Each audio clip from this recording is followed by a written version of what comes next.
বন্ধুরা, সকাল ৮টা বাজে মুম্বাইয়ের বান্দ্রা কুর্লা কমপ্লেক্সের রাস্তায় অফিসগামী মানুষের ভিড় জমেছিল।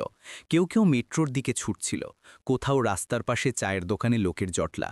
শীতের সকাল ছিল, বাতাসে হালকা কুয়াশা আর সূর্যের আলো তখনও শহরের উঁচু ইমারতের পিছনে আটকে ছিল।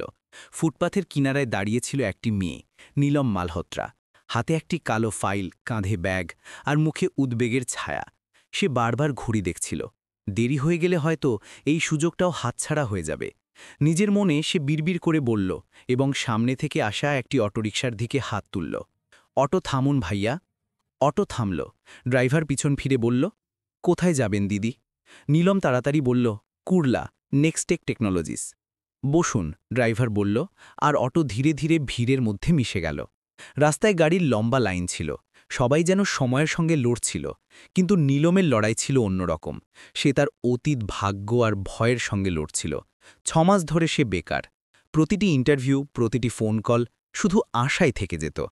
আজ আবার একটি নতুন সুযোগ, নতুন ইন্টারভিউ, নতুন কোম্পানি, নতুন শুরু। তবুও মনের কোথাও লুকিয়েছিল ভয়, এটাও যেন আগের সুযোগগুলোর মতো হারিয়ে না যায়। অটো একটি সিগন্যালে থামল। পাশে একটি পাঁওভাজির ঠেলা ছিল। নীলম দেখল এই ঠেলাটি সেই, যেখানে কলেজের দিনগুলোতে সে বন্ধুদের সঙ্গে খেত। এক মুহূর্তের জন্য তার মুখে হাসি ফুটল, তারপর নিজে থেকেই তা মুছে গেল। এখন পুরনো কথা ভাবার সময় নেই।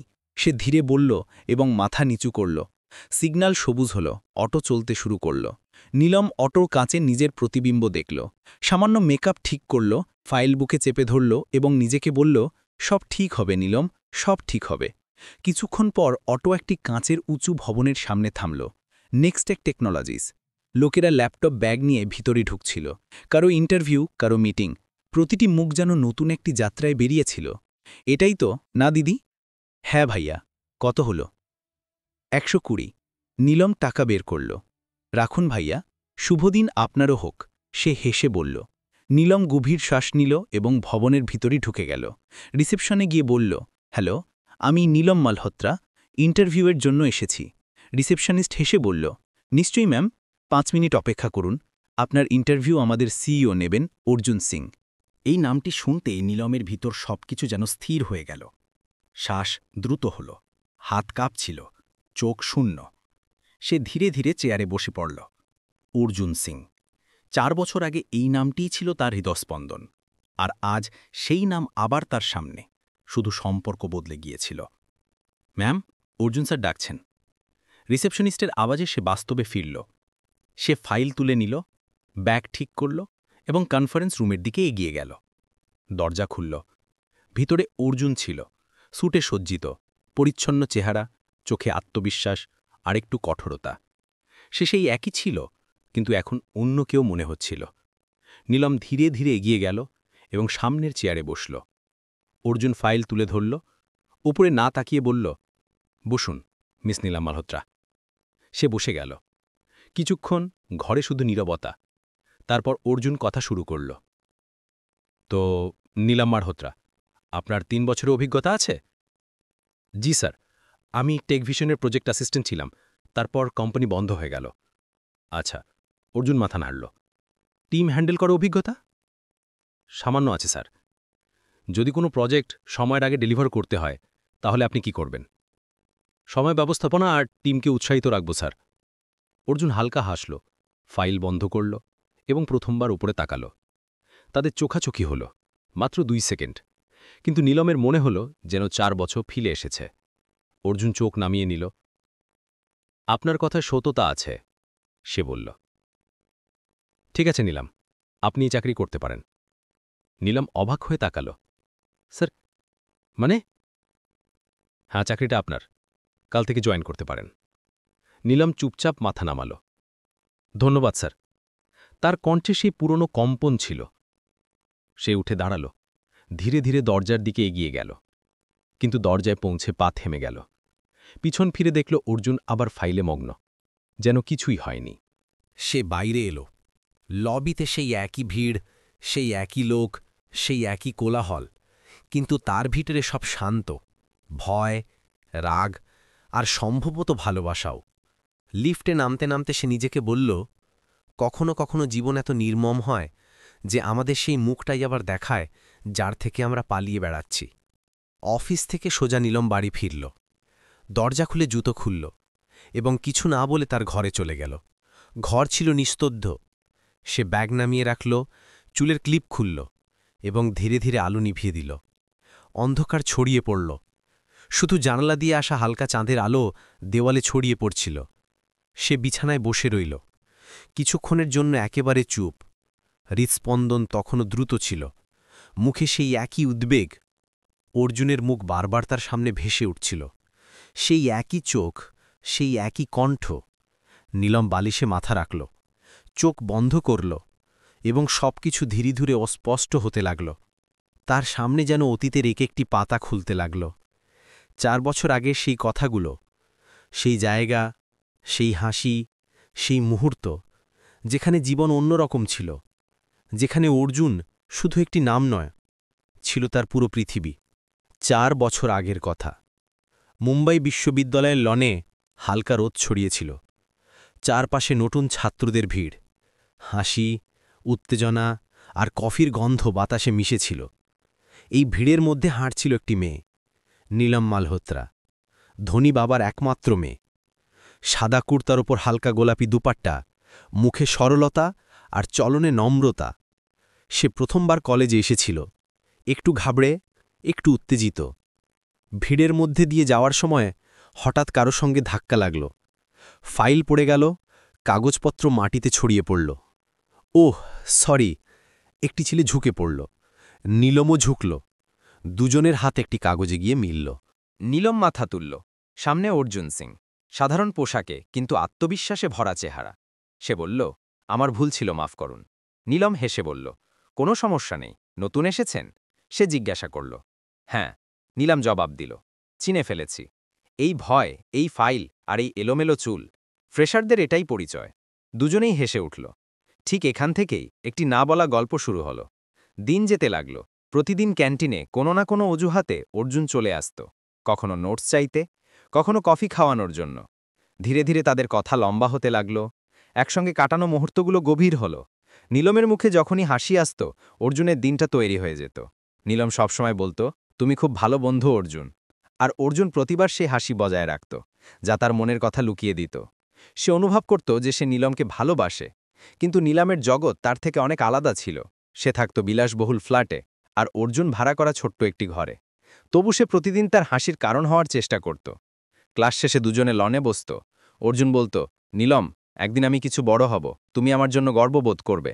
নীলম হেসে বলতো, তোমার স্বপ্নগুলো খুব সুন্দর অর্জুন, শুধু বাস্তব থেকে একটু দূরে। অর্জুন সেই কথায় হেসে উঠত, কিন্তু ভেতরে কোথাও সেই কথাগুলো আঘাত করত। 3 বছর এইভাবেই কেটে গেল। দুজনেই একে অপরের জীবনে অপরিহার্য হয়ে উঠল, না বলে না মেনেও। অর্জুনের জন্য এটি বন্ধুত্বের চেয়ে অনেক বেশি ছিল, আর নীলমের জন্য শুধু একজন ভালো বন্ধু। কলেজের শেষ দিন এলো। লনে সবাই ছবি তুলছিল। বন্ধুরা একে অপরকে জড়িয়ে কাঁদছিল। অর্জুন নীলমকে ডাকল। নীলম, একটা কথা বলার আছে। সে চুপচাপ দাঁড়িয়ে রইল। আমি তোমাকে ভালোবাসি, খুব। নীলম কিছুক্ষণ তাকিয়ে রইল, তারপর হালকা হাসল।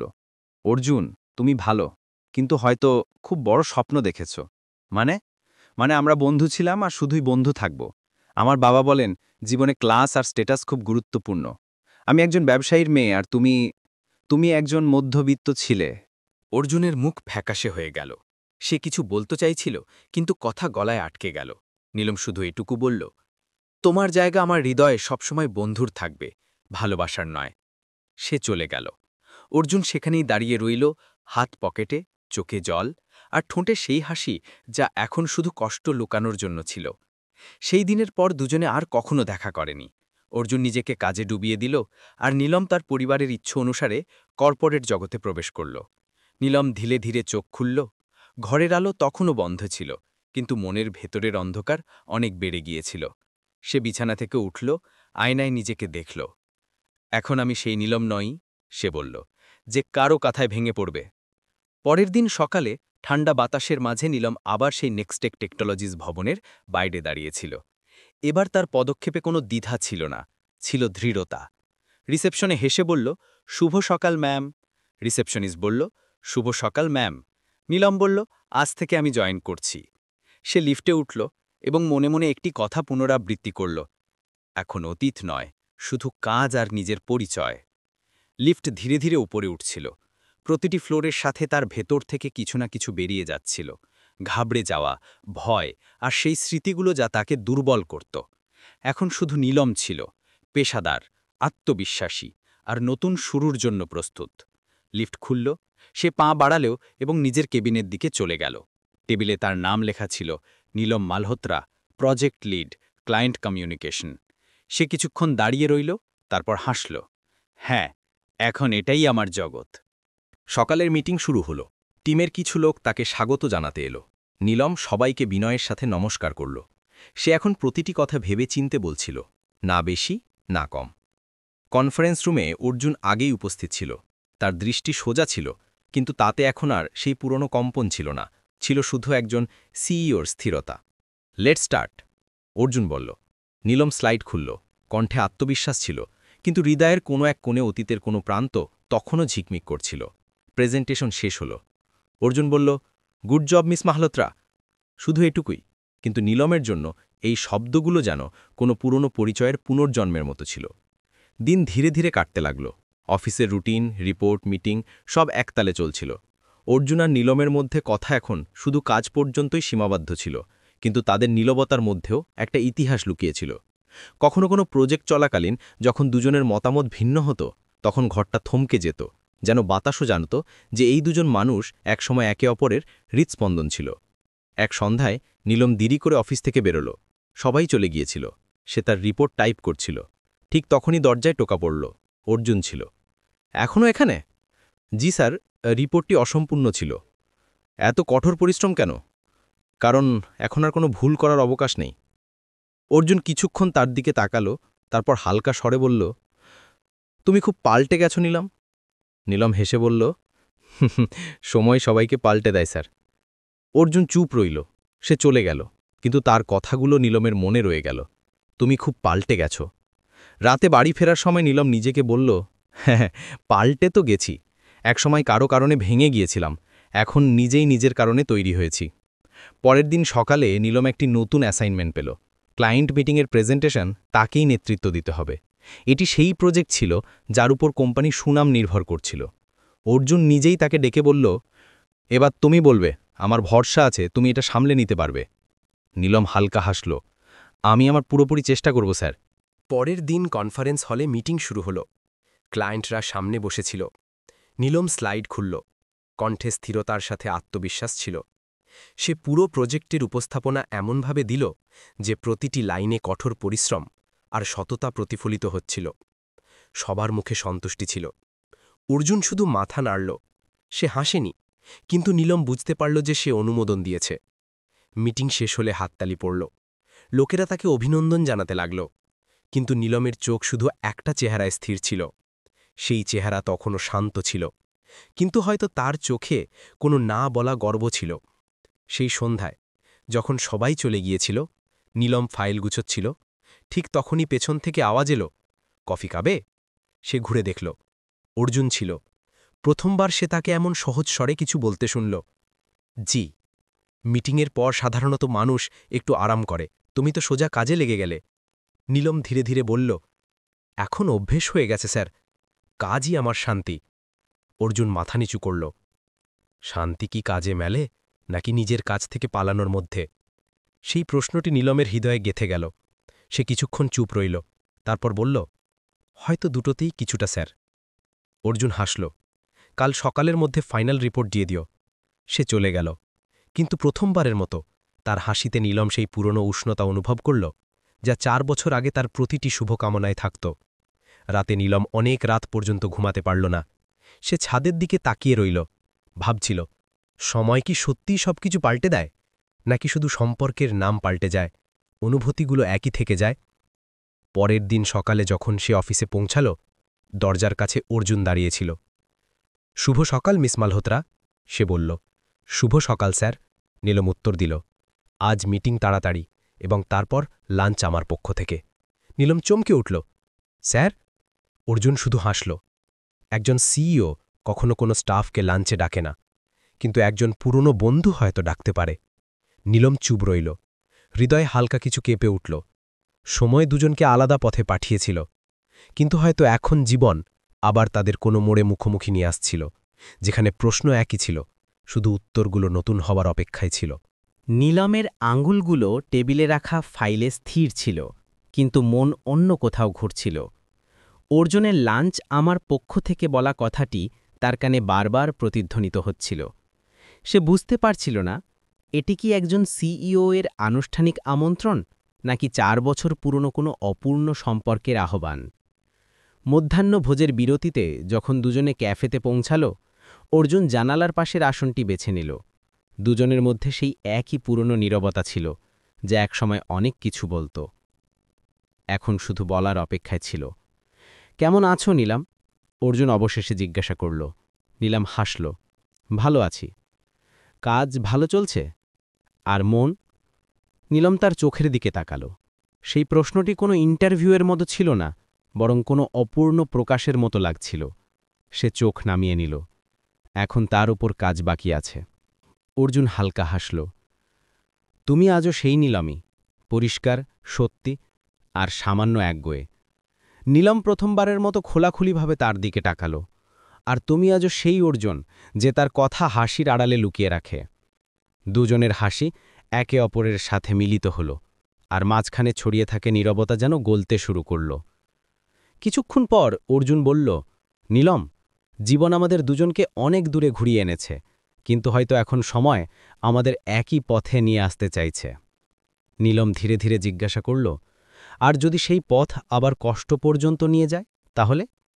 অর্জুন জবাব দিল, তাহলে এইবার একসাথে যাব, একা নয়। সেই লাঞ্চ যেন ছিল এক নতুন শুরুর মিষ্টি ঝলক। দুজনে বাইরে এলো, তখন আবহাওয়া ঠান্ডা হয়ে গিয়েছিল। মুম্বাইয়ের ঠান্ডা হাওয়ায় হালকা রোদ মিশেছিল। অর্জুন বলল, আমি তোমাকে পৌঁছে দেব? নীলাম প্রত্যাখ্যান করল, না, আমি নিজেই চলে যাব। কিন্তু ভাগ্য হয়তো অন্য কিছু চেয়েছিল। কিছুক্ষণের মধ্যেই নীলমের গাড়ি ওয়েস্টার্ন এক্সপ্রেস হাইওয়েতে মোড় নিচ্ছিল। ঠিক তখনই সামনে হঠাৎ একটি ট্রাক ব্রেক করল। গাড়ি নিয়ন্ত্রণ হারিয়ে ফেলল, আর জোরে আওয়াজ করে ডিভাইডারের সাথে ধাক্কা খেল। লোকেরা ছুটে এলো। শহরের ভিড়ে বিশৃঙ্খলের সৃষ্টি হল। ঠিক সেই সময় অর্জুনের কাছে ফোন এলো। স্যান, নীলম ম্যামের অ্যাক্সিডেন্ট হয়েছে। অর্জুনের হাত থেকে মোবাইল পড়ে গেল। সে কিছু না ভেবেই গাড়ি ঘুরিয়ে নিল। যখন পৌঁছাল, তখন রাস্তায় সেই মুখটি, রক্তে ভেজা, চোখ বন্ধ, ঠোঁটে হালকা রেখা। অর্জুন ঝোঁকে তাকে বাহুতে তুলে নিল। নীলম, কিছু বলো না, আমি আছি এখানে। সে দৌড়ে হাসপাতালে পৌঁছাল। ডাক্তাররা আইসিইউতে নিল। অর্জুন বাইরে কাঁপতে কাঁপতে দাঁড়িয়ে রইল। ডাক্তাররা বললেন, হেড ইঞ্জরি, পরের 24 ঘন্টা খুবই সংকটজনক। অর্জুন মাথা নিচু করল। শুধু তাকে বাঁচিয়ে দিন, বাকি সব আমার কাছ থেকে নিয়ে নিন। সারা রাত সে সেখানেই বসে রইল, আইসিইউ এর বাইরের বেঞ্চে, হাতে নীলমের স্কার্ফ, চোখে জল। প্রতিটি কাটানো সেকেন্ড তার জন্য শাস্তি ছিল। সে নিজে নিজে ফিসফিস করে বলল, 4 বছর আগে আমি তোমাকে হারিয়েছিলাম নীলম, এইবার ঈশ্বর চাইলেও হারাবো না। সকালের প্রথম আলো আইসিইউ এর কাঁচ ভেদ করে ভেতরে পৌঁছাল। নীলমের আঙুল নড়ল। ডাক্তাররা বাইরে বেরিয়ে এলেন। সে জ্ঞান ফিরে পাচ্ছে। অর্জুন দৌড়ে ভিতরে গেল। নীলমের চোখ ধীরে ধীরে খুলল। অস্পষ্ট দৃষ্টির মধ্যে সে অর্জুনকে দেখল। তুমি? তার কণ্ঠস্বর কাঁপল। অর্জুন হেসে বলল, হ্যাঁ, আমি। যেখানে থাকা উচিত নয়, সেখানেই আটকে রইলাম। নীলমের চোখের পাতা থেকে জল গড়িয়ে পড়ল। আমার মনে হয়েছিল তুমি আমাকে ঘৃণা করো। অর্জুন তার হাত ধরল। ঘৃণা? নীলম, আমি তো তোমাকে সেই দিনই ক্ষমা করে দিয়েছিলাম, যেদিন তুমি আমার জীবন থেকে চলে গিয়েছিলে। নীলম কেঁদে উঠল। কেন এত ভালো তুমি? অর্জুন ধীরে ধীরে বলল, কারণ তোমার চেয়ে খারাপ হওয়া কখনো শিখতেই পারিনি। ঘরে নীরবতা ছিল, কিন্তু সেই নীরবতায় বছরের পর বছর ধরে ভেঙে থাকা সম্পর্ক ধীরে ধীরে জোড়া লাগছিল। কিছুদিন পর নীলম হাসপাতাল থেকে ডিসচার্জ হল। অর্জুন নিজেই তাকে বাড়ি পৌঁছে দিল। দরজার কাছে থেমে নীলম বলল, অর্জুন, আমি কিছু বলতে চাই। বলো। আমরা কি আবার শুরু করতে পারি? অর্জুন কিছু না বলে শুধু হাসল। আমি তো এখনও সেই মোড়েই দাঁড়িয়ে আছি, যেখানে তুমি ছেড়ে গিয়েছিলে। নীলমের চোখে জল ছিল। সে ফিসফিস করে বলল, তাহলে চলো, এইবার একসাথে হাঁটি এবং আর কখনো পিছনে ফিরে না তাকাই। কয়েক মাস পর মুম্বাইয়ের জুহুর একটি ছোট মন্দিরে ফুলের হালকা সুবাস আর শঙ্খের আওয়াজের মাঝে অর্জুন নীলমের গলায় মঙ্গলসূত্র বাঁধল। তার চোখে সেই একই ঝলক ছিল যা সে কলেজের লনে প্রথমবার দেখেছিল। নীলম চোখ মুছল এবং বলল, এখন আমি কোনো ক্লাস বা স্ট্যাটাসের মেয়ে নই, শুধু তোমার ভালোবাসার স্ত্রী। অর্জুন হাসল, আর আমি সেই ছেলে যে এখন যে কোনো পরিস্থিতিতে তোমাকে সামলে রাখবে। দুজনে দুজনের দিকে তাকালো। 4 বছরের দূরত্ব 4 সেকেন্ডে মুছে গেল। রাতে দুজনে ছাদে বসেছিল। ঠান্ডা বাতাস বইছিল। আকাশে সেই একই চাঁদ জ্বলছিল। নীলম অর্জুনের কাঁধে মাথা রাখল এবং বলল, সময় আমাদের ভাঙেনি, শুধু একটু ঘুরিয়ে এনেছিল যাতে আমরা নিজেদের চিনতে পারি। অর্জুন তার হাত ধরল। আর যখন দুজন মানুষ সত্যি একে অপরের জন্য তৈরি হয়, তখন জীবন যত পরীক্ষায় নিক না কেন, শেষে ভালোবাসা জয়েরই হয়। চাঁদের আলো দুজনের ওপর পড়ল। গল্পটি সেখানেই থেমে গেল যেখানে তার থামা উচিত ছিল, নীরবতার মধ্যেও সম্পূর্ণ এবং অপূর্ণতা মুছে দেওয়া ভালোবাসা। কখনো কখনো জীবন আমাদের নিচে ফেলে দিয়ে নয়, বরং সামলে নিয়ে শেখায় যে সত্যিকারের ভালোবাসা অবশ্যই ফিরে আসে, তবে এইবার চিরতরে। বন্ধুরা, ভালোবাসা কখনো স্ট্যাটাস দেখে না, শুধু মনের সততা দেখে। আর যদি তা সত্যিকারের হয়, তাহলে সময় যতই কেটে যাক সে ফিরে আসে। কিন্তু যদি কোনো পুরনো ভালোবাসা আপনার জীবনে আবার ফিরে আসে, তাহলে কি আপনি তাকে আবার গ্রহণ করবেন? কমেন্টে অবশ্যই জানাবেন। আর যদি এই গল্প আপনার মন ছুঁয়ে যায়, তবে ভিডিওটি লাইক, শেয়ার করুন এবং তাসলিমা ভয়েস চ্যানেলটি অবশ্যই সাবস্ক্রাইব করুন। দেখা হবে পরের গল্পে। ততক্ষণ পর্যন্ত মনুষ্যত্ব বজায় রাখুন, ভালোবাসা ছড়ান এবং কাউকে সাহায্য করতে পিছপা হবেন না।